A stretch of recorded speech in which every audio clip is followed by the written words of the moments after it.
Now, we've seen the Game Award nominees, and Sparking Zero did not get nominated for Game of the Year. It did get nominated for Fighting Game of the Year, but not Game of the Year. And to be honest, that makes sense. Like, Sparking Zero fans were an all-time high in delusion and thinking that game was going to win Game of the Year, let alone get nominated. And to be honest, there are many reasons for that. But if you want to hear them, subscribe, like, and let's get into this video. Now, before the Sparking Zero fans bring out your torches, your pitchforks, calm down. Like, listen, Sparking Zero is a very fun game, okay? It's a return back to original Budokai Tenkaichi. That was an amazing era of Dragon Ball games, okay? I used to play Budokai Tenkaichi on the PS2 and on the Wii for 3. And personally, I'm a fan of Raging Blast more, but, that's whatever. All I'm saying is that this game was great.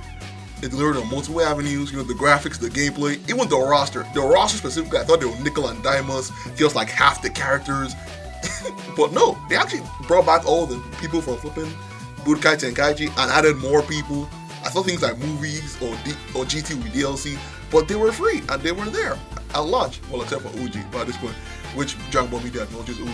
Well, maybe Dokkan, they had Master Roshi a few months ago, but you get my point. Like, listen, this was the fan service game that we wanted, but it's not without its flaws. Like, this game is wildly unbalanced. And I know people say, oh, but it's unbalanced. Yeah, Krillin can't fight Super Saiyan 4, whatever. I get it. But that's not the kind of broken I mean.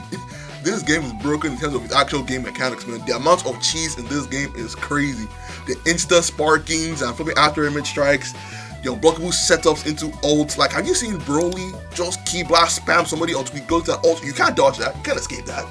All the looping super attacks, the constant vanish wars from super counters. Oh my goodness, super counters is just just an annoying system. And even the evasion of people just constantly spamming up and down, dodging evasion. Like, look at this, bro. This was a tournament, and this happened. They would say people should play seriously, but like, no, this is serious. This is what happens when people try to play this game seriously. This is how you win in a game like this. It's crazy. Like, I know the game was supposed to be competitive, but these mechanics honestly just aren't really fun. And they rely on the other person, or the person you're playing with, to not abuse any of these mechanics and play in the quote-unquote ethical way. But the problem with that is, if your way of playing ethically in a game is to just use half of its mechanics, then is that game really well built in the first place?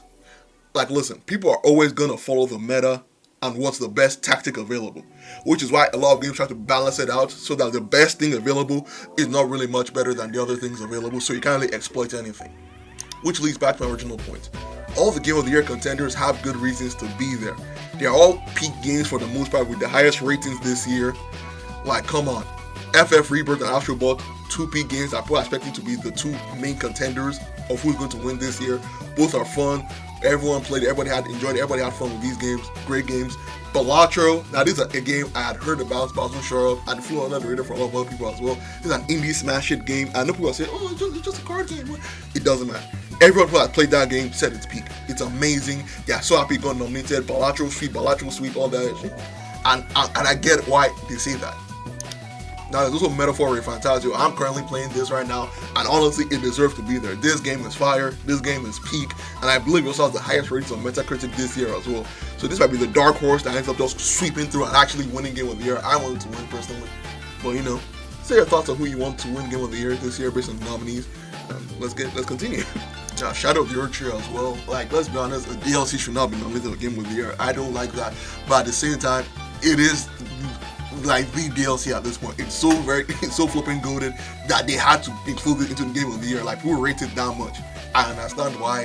Firstly, I don't think it was that amazing, but yeah, it's fair. Like, I understand why it's here. Funny enough, like, I feel like Wukong is probably the least rated game in this list. Like, I feel like it's only here just because of how much clout and exposure it got. And I feel like its fan base pretty much could be like the Spider-Man 2 fan base of this year, Like, a lot of people played it, so therefore it has to win. Well, let's be honest, Wukong ain't winning shit, bro. So the point I'm making is that at the end of the day, these are highly rated, respected games. And while Sparking Zero is also fun and enjoyable, it's also kind of just like an arcadey mess of a fighting game. And that can be fun for a lot of people, but it's not necessarily Game of the Year material. And even moving on to Fighting Game of the Year, where it stands a better chance, let's be honest, it's not winning there either. Like, Tekken 8 came out this year, and Tekken 8 is not losing to Sparking Zero, bro. Like, listen, Tekken 8 has an actual competitive, balanced fighting game with serious depth to its mechanics. Like, it's not losing to that cheese fest that is Sparking Zero, bro. And you know what? That's okay.